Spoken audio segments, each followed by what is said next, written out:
Welcome to this tutorial on applying for your post 9/11 GI Bill if you have had a benefit transferred to you.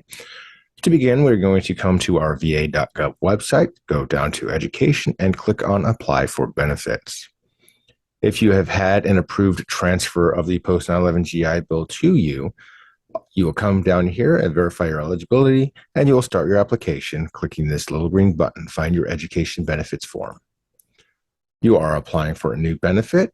If you are using a transferred benefit, you are going to click No based on your own service. This is something that has been transferred to you. You are also going to click No for the 100% permanently disabled as you are using the GI Bill benefit. Yes, your sponsor has transferred their benefits to you. And you are going to click Apply Now. Now, if you have an ID.me, a DS login, a My Healthy Vet login, you can go ahead and sign in to start your application, and a lot of your information will automatically be populated for that.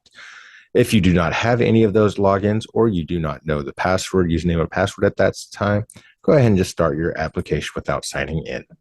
Step one, this is all your personal information. And we're just going to go ahead and put random numbers in for this right now. Your full date of birth. We're just going to throw in random dates, your gender, and your relationship to the service member. So your relationship to your sponsor. Is this a parent or is this a spouse? In this case, I'm going to go ahead and select spouse. Additional benefit. Unless you've already planned or prepared for this, you're just going to click No on each of those. Which benefit are you going to use that has been transferred to you? In most cases, you're only going to be eligible for the post 9/11 GI Bill, Chapter 33. And this is going to ask for your sponsor's information. I'm just going to go ahead and put my own information again here with some random numbers for Social Security number. And this is asking for your sponsor's address. In this case, for my safety and my personal security, I'm going to put the school's address.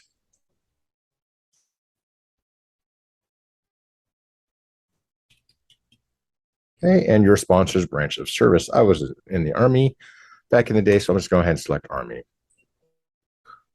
When did you earn your high school diploma? So you do have to have one. I'm just going to go ahead and put a random year in there. Any education that you've completed after high school, any colleges, prep schools, trade schools, anything like that you have completed, you will need to put those in here. If you have none, leave that blank. Have you ever held the license of journeyman rating or in practice profession? And this is where you put the name of the school that you plan to attend. So for this case, we're going to put Tacoma Community College. We're at College University there. And this is where we're going to put our school's information. You will just go ahead and put the school's main campus information. It should say Washington, not Rhode Island. Educational goal, they just want you to put something in there. They don't care what. So for this, I'm going to go ahead and put bachelor degree. Now, the VA will always send you information through the mail, but what preferred contact information, most cases, email. They're going to want your personal, your home address.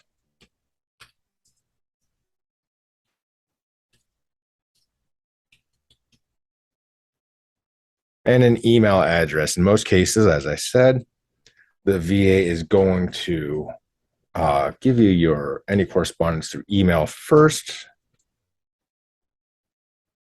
And they will also want a phone number or a mobile phone number. Just that way, in case they have to call you for something, they have that ability. Now, in most cases, any payments coming to the VA will be sent via direct deposit. They try not to send out anything via the Postal Service. So you will need your direct deposit information on here, checking or savings. You'll need your routing number and your bank account number. Anytime you need to change or update this information, this will have to be done directly through the VA. If you do not have a valid bank account or you don't want to use direct deposit, you can just go ahead and click this.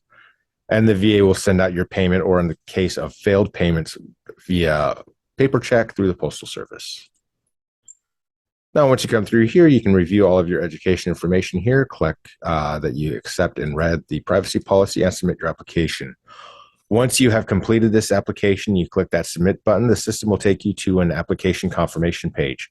Make sure you print or save that confirmation page. You'll need to send that to our office with the transfer approval paperwork from your local education center, your sponsor's local education center.